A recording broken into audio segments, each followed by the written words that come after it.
Našu kulturu i tradiciju svakodnevno trebamo njegovati da od zaborava otrgnemo ono što nam je ostavljeno u nasljeđe. Upravo o tome svjedoči i izložba pod nazivom Zaboravljeni zvuk tradicionalnih muzičkih instrumenata, koja je otvorena u Muzeju Republike Srpske.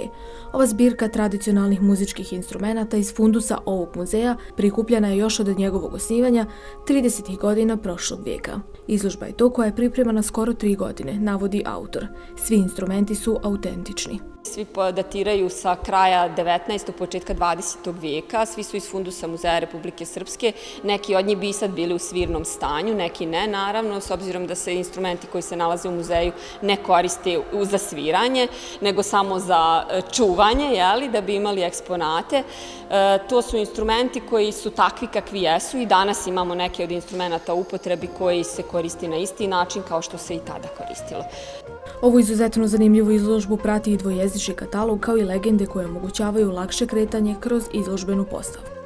Sam tekst kataloga ide od eksponata do eksponata po jednoj specifičnoj kategorizaciji koja se koristi u organologiji, to je disciplina etnomuzikologije, koju su osmislili hornbostel i saks, tako da se instrumenti dijele na 4 velike grupe prema izvoru zvuka, na aerofone, membranofone, kordofone i idiofone instrumenta. Tako su poredani i ovi instrumenti i imaju te oznake, HS oznake takozvane.